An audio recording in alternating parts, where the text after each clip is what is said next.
You want to marry somebody that's going to be a great mom and has great morals and high values and someone who loves the Lord. And so she had all of those intangibles. Man, I knew that was the one for me. When Dale Forehands saw Gina in church one Sunday morning, he knew he had to meet her.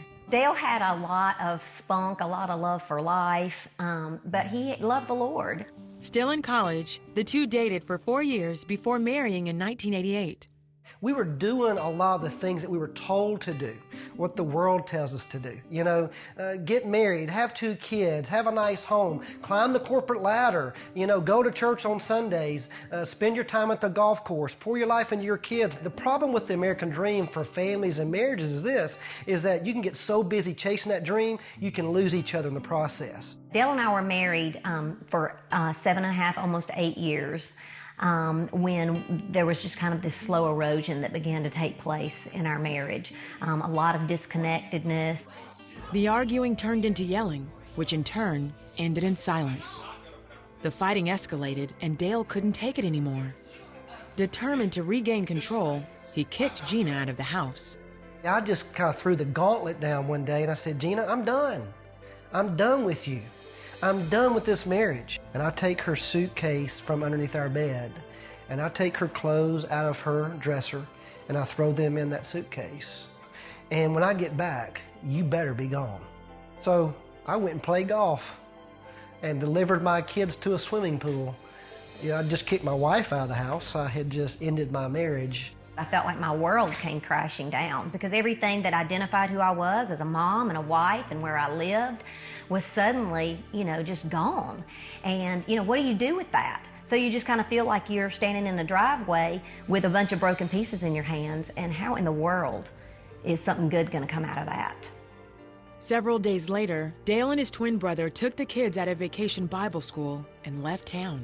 When her kids disappeared from church, Gina immediately filed for divorce, determined to get full custody of her children. Dale wasn't giving up without a fight. He returned, and they took it to court. After we went to the courthouse and finally got before the judge with our lawyers, they said to us, if you want custody of the kids, you need to stay in the home with them. So we lived in our house together for 15 months. He lived in one bedroom, and many times I cried myself to sleep. I can remember that the prayer that I could get out was 2 words, help me.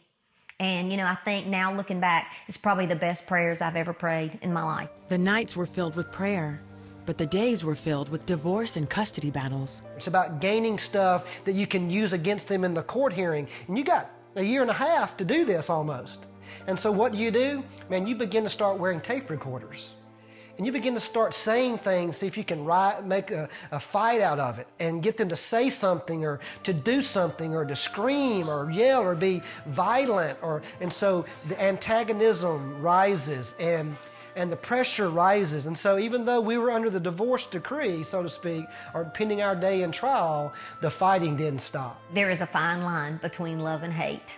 And, you know, it still amazes me that I could go from loving someone so much to absolutely hating someone so much.